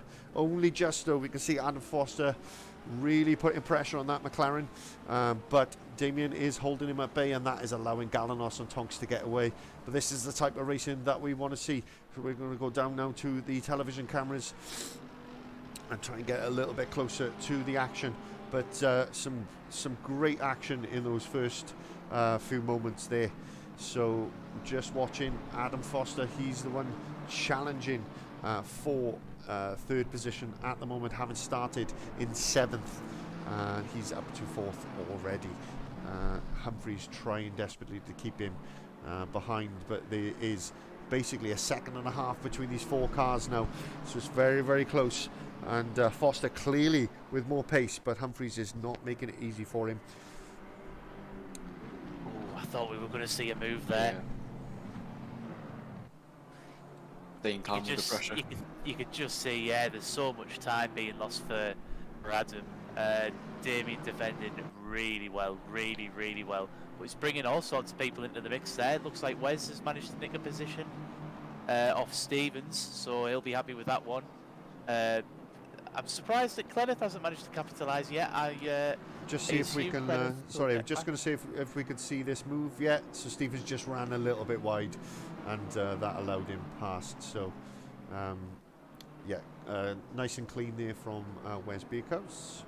But we should just get back to the live action now. There we go. And he's straight on the back of Adam, like very, very quickly. I'm expecting to see Clenneth get past Stevens at some point too, because we know obviously Clenneth is quite nippy, quite handy in that McLaren. Yeah, Adam's starting to show a nose now in the mirrors of Damien Humphreys. So Reed has just got past, so I'm just going to see how he made that happen. He's just managed to get past Reynolds, who's our newcomer in the Porsche. Reynolds took that corner a little bit tight, and Reed with a nice exit out of that corner. So nice move there from the McLaren to get himself up into 10th position. Textbook stuff, boys. Absolutely. Nothing much wrong with so. that at all. Just waiting for the replay to end, sorry. Unfortunately, I can't end it manually. It has to see itself through, but that's okay. Because we can always see another replay if something happens and we miss it. But they are pretty much alongside each other, are they? Humphreys, oh, he just closes that off. And again, Foster not able to find a way through. Rain of 4 cars. That's a lot of pressure. Oh, just had a little kick of oversteer there as well. Yeah, and you're right there, Dougie, a lot of pressure. I had it yesterday when I just crumbled. Crumbled like a cookie. Oh, that's Indeed. All the wild guys bringing Prescott and Ash back into the mix as well. I saw them featuring in the background. They must be licking the teeth at stuff like this. Yeah. They desperately need the battle to continue, but it looks like there must have been contact there, Mike. Yeah, I was going to say the replay I was hoping would show an overtake, and Prescott wasn't there, but that's because he was off in the barriers, so that's why. But this is there's contact. Oh, there's contact. Oh, what's happened there? So that is Clenneth, is it? And Clenneth and Wes. let's go back 30 seconds. Let's give this a little watch, and we'll let's see what happened. So Foster's got caught up in this as well. So we've got 3 battling into the first corner. So Foster goes wide. No, that's unlucky. So his BQs and Foster both lost it, and Clenneth just caught him by the look of it. Yeah. I tell you what, Stevens is having a good race, isn't he, guys? He's Fantastic. kept it clean, and he's keeping pace with Humphries, and yeah, good for him. Yeah, absolutely. The sole Aston Martin driver providing plenty of entertainment. Interesting to see how Damien holds off. Yeah, so I can see Les Reed has just got past Wes as well, so I can only assume Wes has got a fair amount of damage, or Wes is off the track again. So he's having an absolute mare. I think he'll be regretting starting from 8th place by the looks of it. Yeah, took the words right out of my mouth. But there's action all over the shop. So this is the kind of entertainment that we like to see. So Damien Humphries still holding third. Not to forget, Fotogalanos is your leader at the moment, well out in front by 6.7 away from Bartonks in the number 33 BMW. And Humphries another 8 seconds back, having a good old battle with Stevens, who despite being swarmed by a lot of fast drivers has managed to keep his head, but he's just gone off there, and I think that's going to give Foster the move. It does. He's up the inside, and that gives Foster 4th place again. And I just noticed Ash Humphries has managed to get past Clenneth Bower, so we're just going to see if we can take a look at that. So Clenneth runs a little bit wide, Ash Humphries up the inside, and cool as you like, gents. Very much so. It's a nice livery on that car as well. I don't know if I mentioned it, but it's nice on that car. What, that Clenneth Bower livery? Yeah, it's fantastic. So the big mover at the moment, I think we're going to see, is going to be Adam Foster. He's the one who's likely, and I'm expecting to see Ash Humphries close up to the back of this battle for 3rd place as well, which will be a 4-way battle if Damien Humphries can keep Adam Foster behind. He done it the first few laps, gentlemen. Can he do it again? They're on the 4th lap now. I don't see a reason why he won't. It's been box office so far, gents, isn't it? Absolutely brilliant. We should do this reverse grid stuff every week. Mistake for Stevens. I made the mistake of telling him he was having a good race, so he's made 3 mistakes in 3 corners since, I think. So sorry about that, Mr. Stevens. Curse of the commentator strikes again. But I've got front 2 managed to drive away. What's the distance on the front 2? I can't see it. Yeah, so just to give you guys a quick peek of the timings. So the distance for the front 2 is Tonks is 7 seconds behind, and then is another 8 seconds back then to this battle for 3rd. And I just noticed that Foster's trying to have a look around the outside, trying to force a mistake. But Humphries keeps it simple, but he gets a bad exit, and that's going to give Foster a run around the outside. But Humphries critically has the inside line for that corner. Oh, little bit of a touch there, little bit of contact. Elbows out. But yeah, he does a sensible thing. I think he knew that he wasn't going to get anywhere against a battler like Humphries there. Just going to check the contact log. And yes, there was indeed contact between 22 and 28 at that time. So that is interesting. Looked like Adam tried to sell Damien a Mansell dummy down the straight there. Saw him dart left, right. good tactic there. He knows he's racing, that's for sure. And I'm sure he's studied Mansell. He's probably too old to remember Mansell, too young to remember Mansell, sorry, but he may have studied him via YouTube or something like that. Definitely where I fall into the category of. But here we go again. He is so close. The time difference shows a 0.0, but he's not surely going to make a move. He does make a move into Brundle. He forces his way past. Oh, but he's hit the McLaren wide now. The question is, if we just look at that as a replay, gentlemen, the question is, does he force that McLaren wide, or does the McLaren make a mistake? Oh, that's borderline. That is borderline. And Ash Humphries has also managed to get past Dan Stevens as they go on to the start-finish straight as well. Humphries has lost 2 places in that, actually. He's lost a place to his brother and teammate and Dan Stevens again as well. So Humphries the big loser in that. Bit of contact there, gentlemen. What's your take on that one? Personally, I think slightly too much of his contact on the way in onto the first part of the chicane, and then on the way out his contact as well. So I think contact's a big factor in that overtake, I think, in my opinion. But mostly, as Andrew Pauly says, I'm just a commentator. Aaron, what would you do in that situation? Would you go with what Adam Foster's done and believe he had the right to the line and any contact was Humphrey's fault, or would you give the position back? I think I'd probably side with Adam in that. I think it was really obvious what Damien was trying to do, and it was quite clever. It looked like he was trying to get the switch back to get a better run. I think Adam must have parked the car pretty well. Either that or just the generic understeer of the car couldn't allow him to give Damien room, and it almost seemed as if it wasn't he was pushed wide, it was as if Damien's car rebounded off the contact of Adam, and that's what actually sent him so far wide, because I don't think the contact was that big. It certainly didn't look like huge contact, but he ended up going a fair margin off track. Yeah, no, I don't think it was big contact, but it's definitely enough to really push him wide, because just the way these cars react to contact.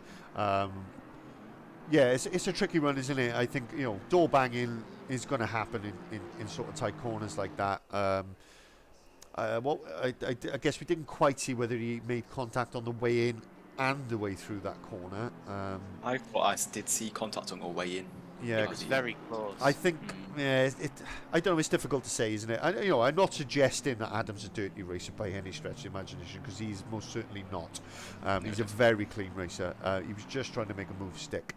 And like I say, just a talking point. Like I say, I'm not pointing fingers either way. Honestly, I think that was probably 50-50, and it just a case of Damien happened to really come off badly from it, whereas another time he probably just would have slotted in behind him and been absolutely fine.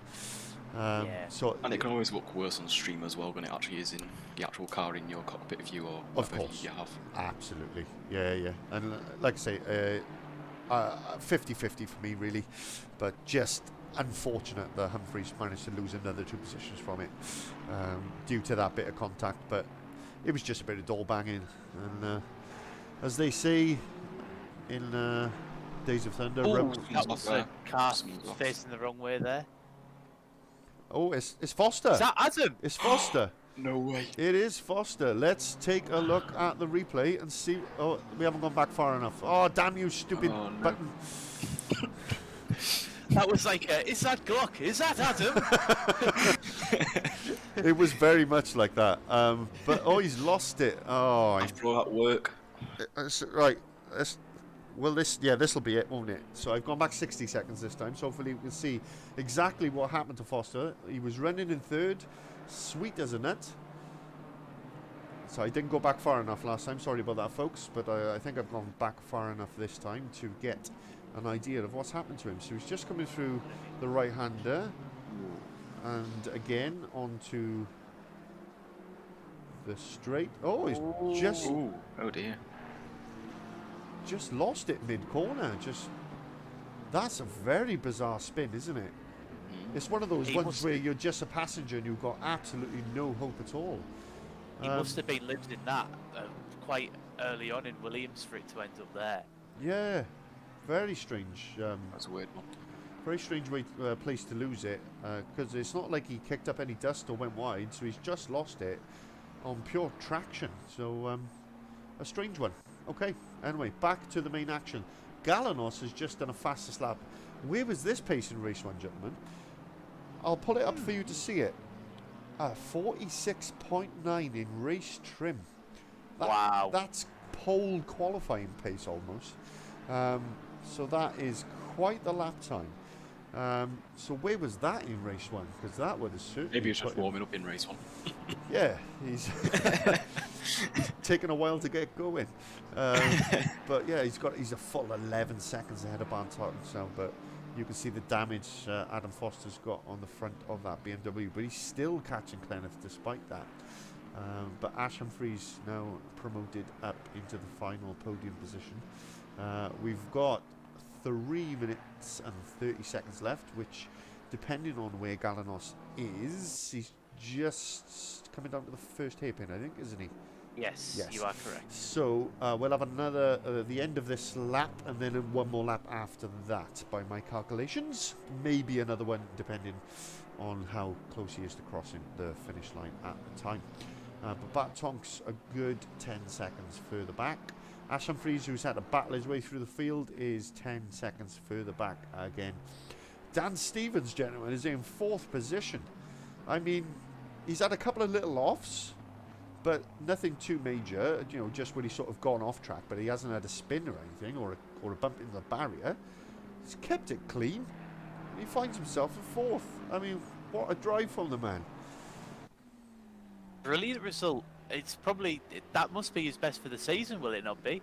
I definitely say so. I mean, I again, not to be disrespectful, he's normally battling towards the rear of the circuit, but he's found a little something in this race and in that Aston Martin. So he runs a little bit wide there, but that's the only type of thing he's been doing. No major errors, and he's bound to finish last. Now I've said that, and now I've cursed him. But yeah, much improved performance, I think. Luke, what do you reckon? Definitely, it's one of them. If you can keep your nose clean and just head down and focus, you can gain places naturally. And obviously, he's made some good overtakes as well. But as you can see, he's kept his nose clean and he's up into 4th. So Humphries hoping to challenge him, but I think he's running out of time now. 4-second gap, not something he's going to close. Same as Clenneth isn't exactly going to close.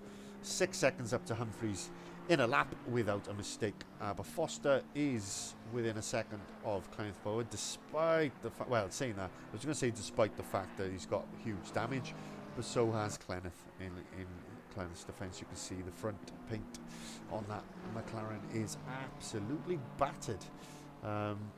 So next we got Lloyd Reed, new driver tonight. Had a few issues in race 1, but a great overtake on the last corner of the last lap to get himself up to 8th or 9th in that race.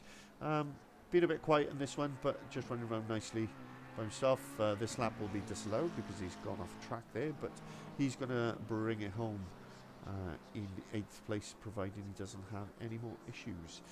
Prescott is in 9th in the Mercedes. Reynolds, our newcomer, is in 10th. Bighouse is in 11th and has just been lapped by Photo Galanos. Oh, he'll be gutted. Shepherd then at the back in the McLaren. He's having a bit of a moment. Just lost the back end there coming out of that. Few corners. Oh, Foster has got past. Let's see. Oh, and again, we didn't go back far enough to see the move. What a shame. But we will see if we can take a look at that move now. Once this replay sorts itself out, we'll... Okay, the leader is on the final lap So the now. leader is Give it just to him started the again. final lap. So you can see Foster into turn 1, trying to tee up the move. Clenneth just goes a little bit wide. Oh, and that was it. Ooh. Game over for Clenneth and down a position. So nice and easy for Adam in the end as he gets that position via a mistake. Ash Humphries still popping in personal bests. 47.8 on that last lap, but still unable to challenge Bartonks for that second position as it stands. So we're still watching the replay from Adam Foster at the moment. We will rejoin the action momentarily. Is it worth just doing a little talk for driver of the race, Mike? Yeah, good idea. We are coming towards the end. We are on the final lap, so go on then.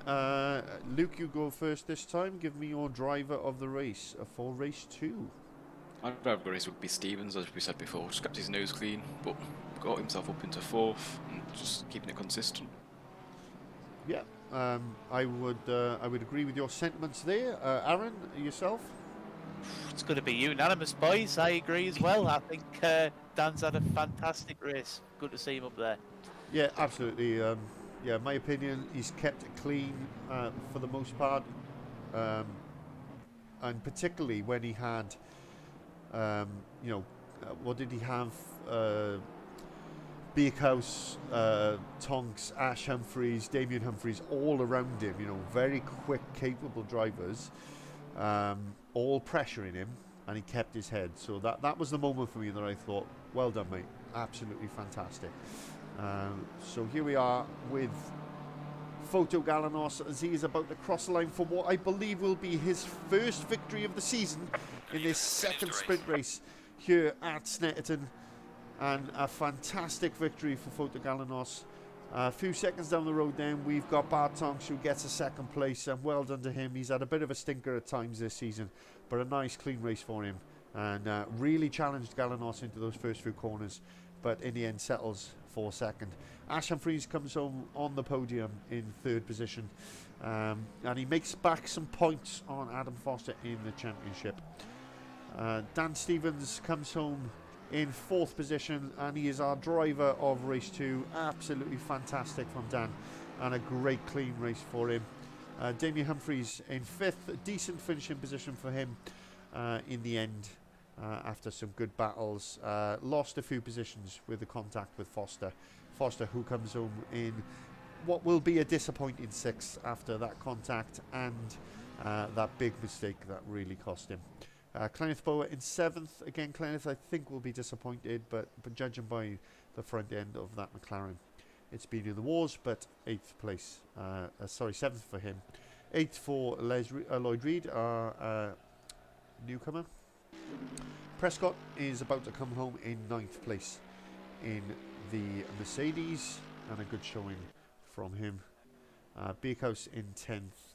Reynolds in 11th in the Porsche. He didn't enter the first race, but he came in time for race 2.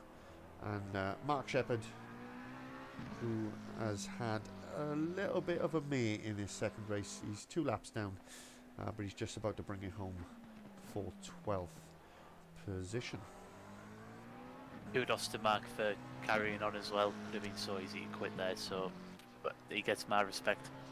Yeah, absolutely. It's not an easy thing to do, and these gentlemen deserve everyone's respect for coming home and finishing races, because it is not an easy thing to do. I've got a talent out of that. I'm talented at coming in last. Say that again, sorry, I missed that first part, mate. I said I'm talented at coming last. I've got a special talent to be able to bring it home in last.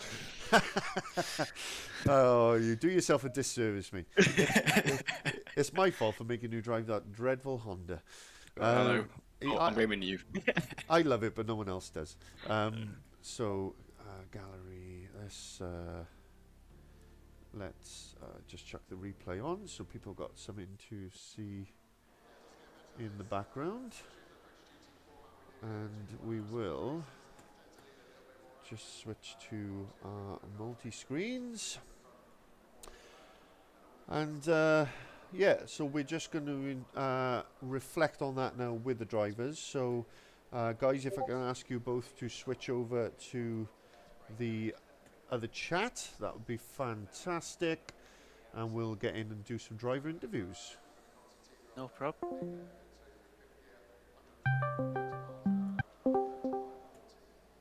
Okay, so we are now into the driver post-race interview chat, and you can see lots of images on your screen there for lots of different people who have joined us. So,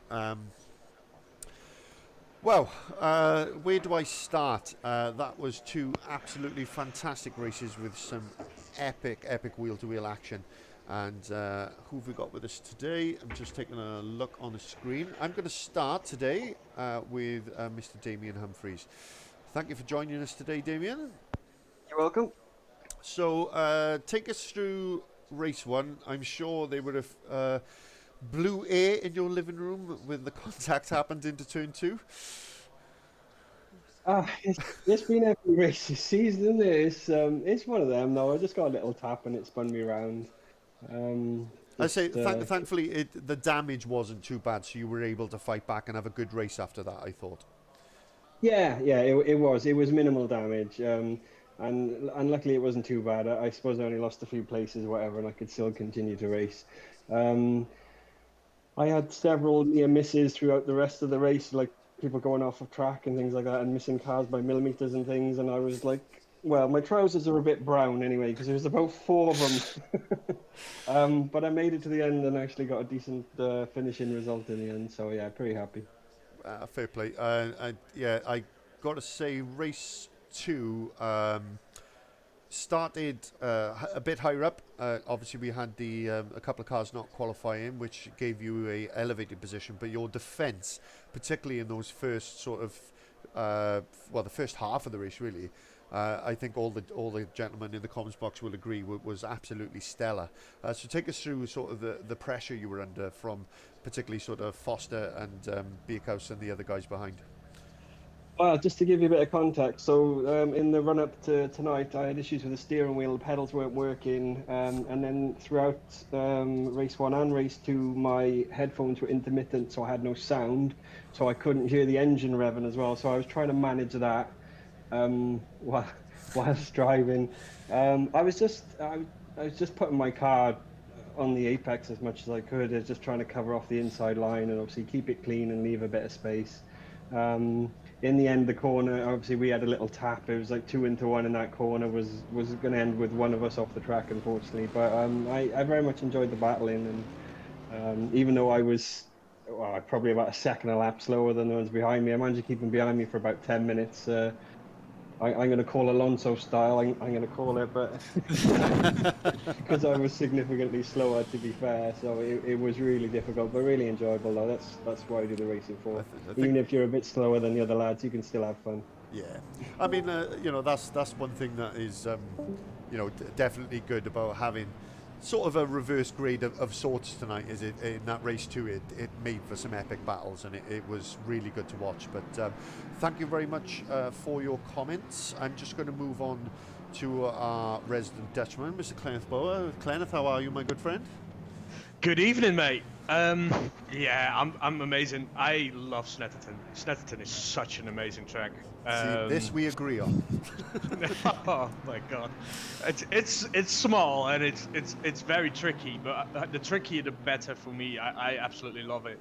Yeah, I had mainly the first race. The second race, I don't know where my pace was, but it was just gone. I felt like, but mainly the first race, I had amazing battles with both Damien and his brother Ash. First, my start was just amazing. Getting off the line was just extremely quick, so I could pass Ash immediately. And then, I could defend Ash quite a bit. There was just at some point he needed to overtake me because he had so much overspeed on me. Then later on I made a mistake, and there Damien could pass me, but we had some nice close racing, and then towards the end I knew it wasn't happening, so I dropped my pace a bit. But yeah, I absolutely loved this race. It was a very good one. Not so much point wise, but just I love the racing. That's it, basically. Yeah, I thought race 1 you drove really well. What was your opinions with sort of race 2 in terms of having those faster guys behind for a change and having that sort of change of format almost with the 3 quick guys behind you? What did that bring to the table for you? Yeah, it was good. Although because the qualifying was that short, some of the slower guys didn't qualify Yeah. as well because they couldn't put in a clean lap. So eventually Adam started on P7 even. So yeah, it wasn't really at the back, but it was good. It was good to have him behind me for a bit. Because we practice racing a lot together, so I know how to defend him. There was just no defending him today. He was just too freaking quick. Even though he struggled too in the last race, in the second race. So it were the guys that were struggling in the first race who were amazing in the second one, like Bart was doing very good in the second race. So yeah. Yeah, I mean, Foto Galanos in race 2 did a 46.9 in race trip. I mean, where was that pace in quali? Mate, these guys like Fotis, Adam, Dom, who wasn't sadly wasn't here today, are just so quick. It's incredible how fast these guys are. So, Indeed. And even they call some other people aliens. So yeah, got a lot to learn. So it just you can see the replay on the stream there, just seeing I'm watching it. Yeah, Adam making cool moves up the inside there in race 2. But no, cheers for that, Kenneth. I'm just going to move on now to Adam. Adam, thanks again for joining us. And thanks. Where do I start? Race 1, textbook, absolutely textbook. There was a little moment with a back marker, and the three of you were like on top of each other, and there was a bit of touching, and not intentional. It was just a bit of a mess through that couple of corners. But other than that, it was textbook, mate. Absolutely textbook. So take us through race 1. Yeah, race 1 got the quali done and dusted, which is not great, to be honest, because I hate this track. It's so hard to get a clean lap, consistently clean as well. Yeah. The curbs that just shoot you off instantly. But yeah, like last week, started at the big front and then had that scary moment and then disappeared for a bit. But second race was, it was struggling in the middle of the second race, trying to get past Damien, and then I can't remember where we touched and he went off. Yeah, you touched into Brundle and then into the tight right hander at the end of the long straight. After the straight, that's it, yeah. I was in the chat, I said to the guys, well, I don't know if that was my fault or not, if it was a racing incident, but I'm going to let him back past. And then I look back and he's off the track again, so I thought, I can't really let him pass now because everyone else is overtaking him. I mean, we called it 50-50. It was hard racing, and on another day, that contact, in my opinion, it wouldn't have been enough to knock somebody off the track. But so it was just one of those where it was bad luck, and then he lost another couple of positions because of it. But if I can chip in, yeah, of course you can. Yep. Yeah, I agree. I thought it was good racing, to be fair. You had the pace coming down the straight. I knew what was coming, and I thought, well, I can have the inside on the first one and then lose it for the second. And then coming into that corner, obviously trying to give a bit of space, but struggling. And then it was just a clip. And unfortunately, then when I went off, and the McLaren over curbs doesn't do so well, and on grass not so well either. Muddied up the tyres, and then I come off the other side, and then there was cars behind, so I had to wait, and kind of all went a bit wrong. But I mean, we'll have a look at the replay. But to be fair, my instinct was racing instant. So yeah, I wasn't sure, so I did just think, I'm going to let him back pass. But like I said, you'd already gone back off again. So I appreciate the sentiment. Thank you. You finished in front of me anyway. We managed to catch an actual live replay of it as well, so we got to watch it a couple of times. Nice. And, so we had a good view of it from the helicam as well, and it was just good hard racing. Like I say, on another day you would have just made it round and tucked in behind. It was just one of those things. But race 2, mate, Adam. So obviously try and sort of not quite a reverse grid, but top 2 starting from the back. So great racing, great battles with Damo, obviously, as we've just discussed, and then you just had that one moment where it just all went wrong round turn, just going onto the back straight, wasn't it? Back straight, yeah. That corner, I can't work it out still to this day, whether I take it in second and rev it out, take it in third, let the engine bog down. But this time I took it in second and the back end just let go. And I just slammed the brakes on. I was like, I'm in the middle of the track, careful guys, as they all fly past. Because it almost looked like what used to happen to me is I used to shift down too late, and then the diff would lock, and then I'd be round. But I thought, there's no way you've done that because you're a way better driver than I am. I lost it on traction. Yeah. Yeah, it just on looked. it. But we were all gutted for you. But unfortunately, shame. that is on stream as well, mate. So you can watch it back if you really want to. That's cool. I'm gonna watch it. I'll watch it. But Learn from my mistakes. I'm just going to hand over to my co-commentators now if they've got any questions for the three drivers we've got with us. So feel free, gentlemen, fire away. I don't know who wants to go first. I haven't got any to fair. Everything's what I see was pretty much covered by your questions, Mike. Okay, Aaron, any questions, mate?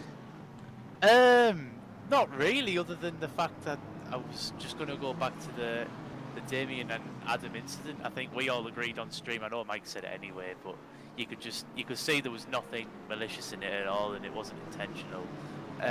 What I did say though live was it sort of looked like, Damien, you tried to get the switchback on Adam, and the two cars yours seemed to just reject off Adam's. It didn't necessarily seem like Adam sort of intentionally pushed you off, and obviously by the conversation we know that, but I was just wondering, Mike said the physics of the cars when they touch is quite poor in a Assetto Corsa. Is that a common occurrence? Did you expect to even end up so far out there anyway?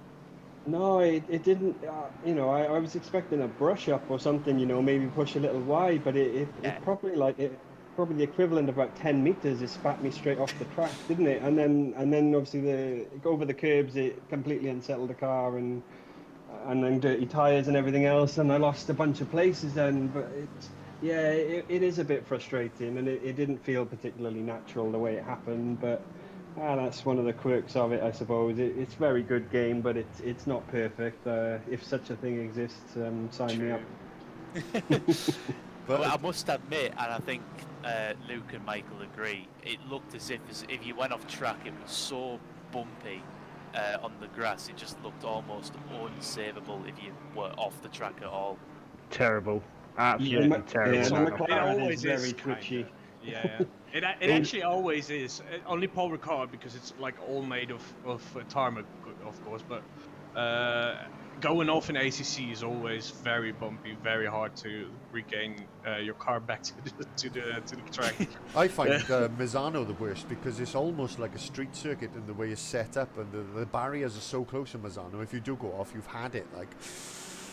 Yeah, I don't like that one. Yeah. Anyway, you'll do very well to collect it if you go onto the grass. I agree with everyone. It's extremely difficult. You lose the car. Basically, pray, take your hands off the wheel and pray, and hope you end up on the track without bits of your car missing. You could see a mile off. I mean, Prescott had a moment into turn 1. I think it was race 1, and he must have run a little bit wide, and he was on the grass, and it looked like a rally stage. It was that bumpy.